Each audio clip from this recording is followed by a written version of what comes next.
ईसाइयों और सिखों,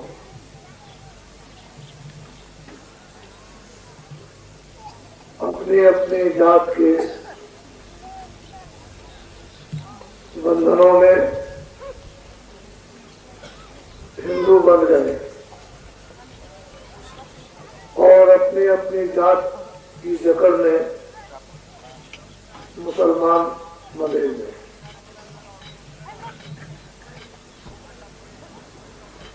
हर कोनों में, हर जातियों में।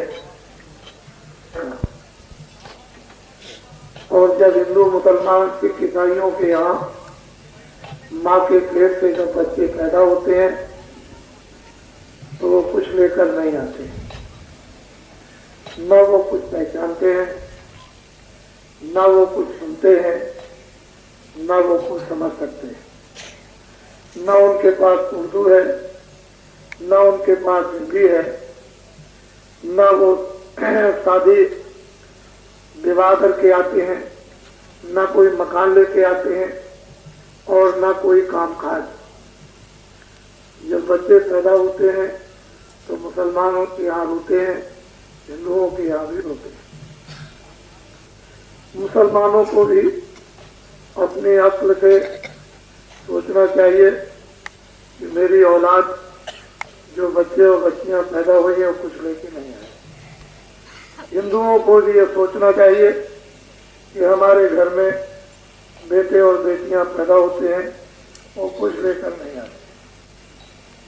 रोते क्यों हैं? उनको दर्द है। क्यों रोते हैं? बच्चे को पीड़ा है। क्या तुम ये कभी पूछ सकते हो कि क्यों रोते हो?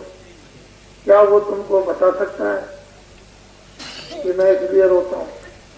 उसको दर्द है, उसको पीड़ा है, तकलीफ है, उसको। धीरे धीरे बच्चा बड़ा होता है,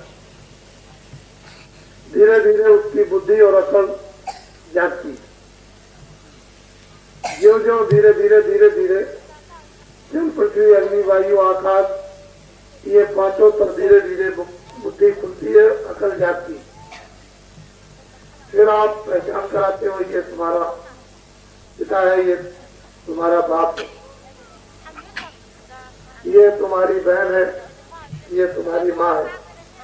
हिंदुओं के यहाँ हिंदी पढ़ाते, ईसाइयों के यहाँ अंग्रेजी पढ़ाते, और लोग हैं उनके यहाँ अपनी अपनी भाषा शुरू कर देते। लेकिन हमको वो बात हमेशा ध्यान में और अक्ल में रखनी चाहिए कि जब बच्चा पैदा हुआ, अब बीच में जो कुछ भी आप ये देखते हो, ये सब उस माया की छाया है। और ये भी देखते हो, ये जिसमें ये मनुष्य शरीर है, ये बेशकीमती अनमोल है। ये नर नारी, बच्चे बच्चियों को दोबारा नहीं मिलेगा। चाहे तुम रामायण समझो न समझो, गीता को समझो न समझो, वेदों को समझो न समझो, कुरान को समझो न समझो, हदीस को समझो न समझो, फकीरों की बात को मत समझो, महात्माओं की बातों को, आप उनके उपदेशों को मत समझो। लेकिन बात यह है कि मनुष्य शरीर, ये जिस्म है, बहुत अच्छे कामों से मुसलमानों ने बहुत खैरात की और गरीब दुखियों, हकीमों को अपनी हक हलाल की कमाई में से कुछ खैरात किया होगा। इसी तरह से हिंदुओं, ये जो अनमोल मनुष्य शरीर नारी, बच्चे बच्चियों को मिला, इसने बहुत जन्मों से पुण्य कमाए, बड़ी सेवाएं की। भूखों को आपने भोजन दिया, प्यासों को पानी दिया, जो बीमार थे उनको दवा दी, बड़े बड़े कष्ट सहे। उन कष्टों इसलिए मिला है कि ये मेहराब है, ये एक छज्जा है, ये मस्जिद है, ये जिस्मानी एक मस्जिद उस खुदा ने खुद बनाई। इंसान कोई नहीं बना सकता, उसने अपनी कारीगरी से। तो आज मौत के पहले, मरने के पहले तुम्हारी जीवात्मा तुम्हारी रूह, मुसलमानों की रूह नजात पाती, हिंदुओं की जीवात्मा स्वर्ग पा जाती, तुमको वैकुंठ मिलता, स्वर्ग मिल जाता, मुक्ति मिलती, मोक्ष मिल जाती, अरे तुम जन्म मरण से छुटकारा पा जाते। लेकिन हम लोग ये मनुष्य अनमोल ये जिस्म बेकीमती पाकर के दिन में काम करते हैं और ये भी नहीं मालूम कि शरीर से क्या अच्छा काम और क्या बुरा। हम ये भी नहीं समझते हैं कि गुनाह क्या है, हम ये भी नहीं समझते हैं कि पाप क्या है, हमको ये भी नहीं मालूम है कि मनुष्य धर्म क्या है, हम ये भी नहीं जानते हैं कि इंसानी मजहब क्या है। अब फकीरों की, सच्चे फकीरों की मुसलमानों को जरूरत है। अरे हिंदुओं, सच्चे महात्मा की जरूरत हिंदुओं को है। अगर सच्चे महात्मा हिंदुओं को मिल गए तो रास्ता मिल जाएगा, मनुष्य धर्म आ जाएगा। ये जीवात्मा मनुष्य शरीर में जाग जाएगी। मुसलमानों को सच्चे फकीर, उस खुदा के दीदार करने वाले सच्चे हाफिज अगर मिल गए तो आपको रास्ता मिल जाएगा। फिर ये रूह पाक हो जाएगी, दिल दिमाग साफ हो जाएगा, यह जीवात्मा मन बुद्धि निर्मल हो जाएगी, यह अंतःकरण आपका शुद्ध हो जाएगा।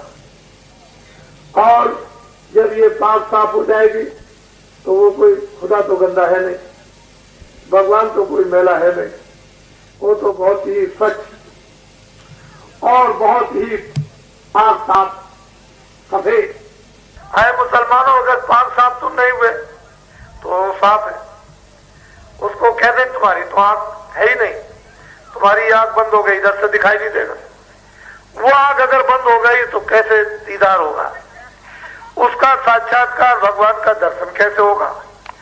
तो हिंदू भी भूल गए और मुसलमान भी भूल गए, हिंदू भी धर्म भूले, मुसलमान भी मजहब भूल गए, सत्यता को हिंदू क्या है सब। इसलिए मैं तुम्हें ऐसी चीज सुनाऊंगा जो आपने अभी शास्त्रों में आपने पहले कभी नहीं पाई। देखो मुसलमानों, पहले तो तुम अपना पैगाम सुन लो। मेरी तरफ देखो अच्छी तरह से।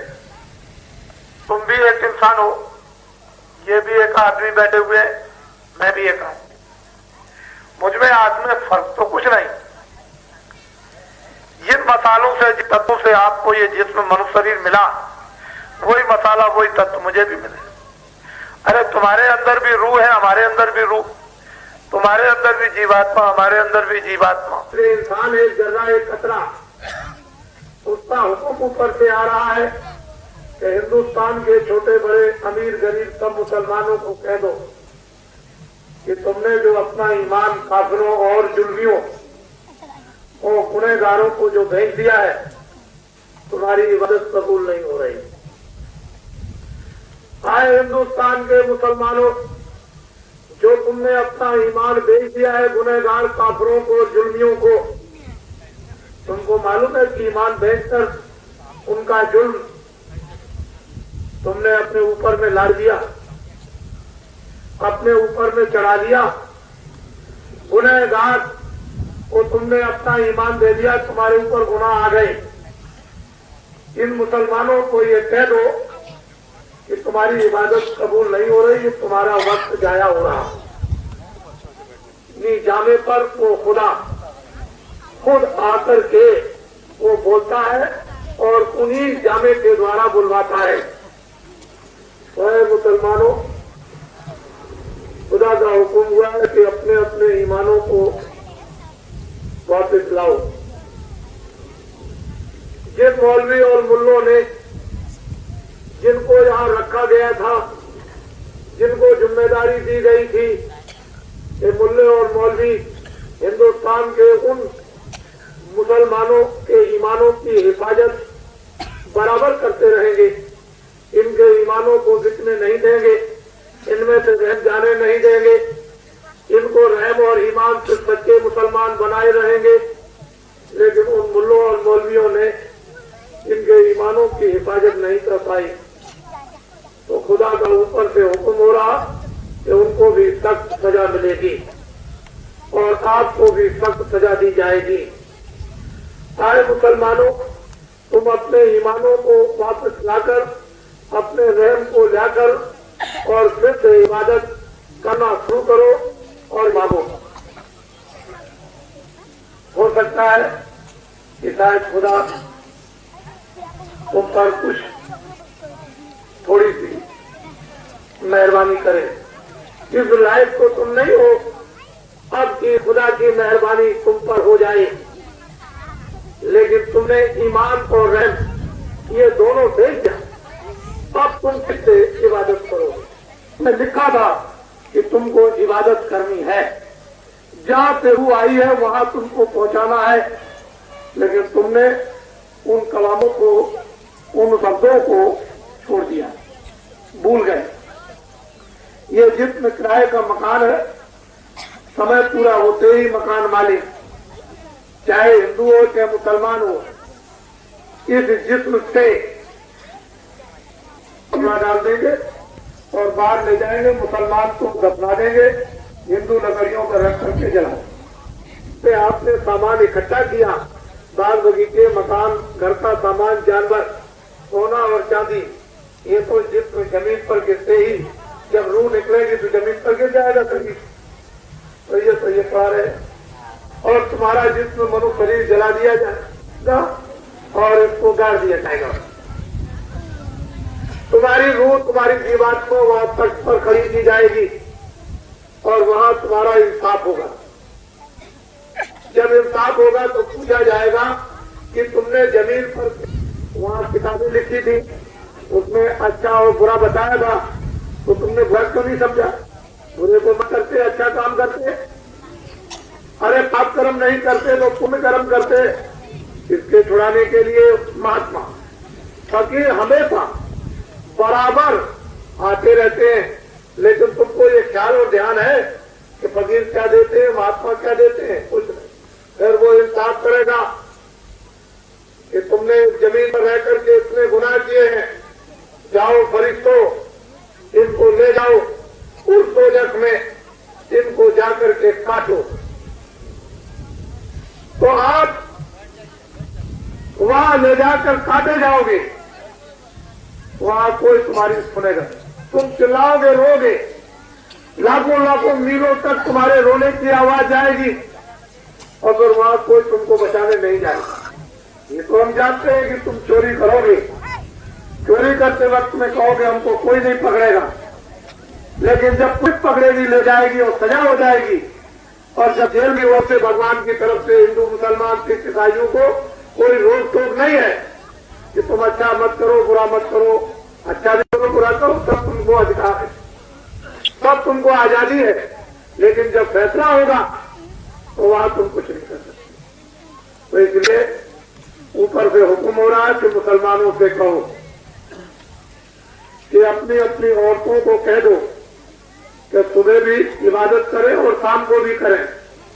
जो मुसलमानों की औरतें घर में इबादत करेंगी, नमाज पढ़ेंगी, उनकी औलाद नेक होगी। जो मुसलमानों की औरतें सुबह शाम इबादत यानी नमाज नहीं पढ़ेंगी, उनकी औलाद नेक नहीं होगी। ऐसे ही हिंदुओं से मंदिर ये इसलिए हिंदू बने, तुम एक दूसरे के दुखों को समझोगे तो उन्हें भी पूजा करना छोड़ दिया, दया करना छोड़ दिया, सच बोलना छोड़ दिया। अब तुम लगे हुए हो पेट भरने के लिए। ऐ मुसलमानों, खुदा का हुक्म हो रहा है कि जिन मुसलमानों ने रोजी रोटी के लिए अपने ईमान और रहम को नहीं किया, उन फिर से तुम पूजा करो, जिससे कि तुम्हारी पूजा भगवान स्वीकार कर ले और तुमको पूजा का पुण्य दे, तुमको पूजा का फल दे, तुमको पूजा का सुख दे, तुमको पूजा की शांति दे, तुमको इबादत का सुकून दे। तुम ये काम करो, तुम शरीर से निरोगी रहो। इस काफले की ये 10,000 किलोमीटर और 10 प्रांतों का और 90 दिन की ये परिक्रमा यात्रा है। इस काफिले की 90 दिन कम नहीं होते हैं, 90 दिन 3 महीने होते हैं, और 10,000 किलोमीटर कम नहीं होता।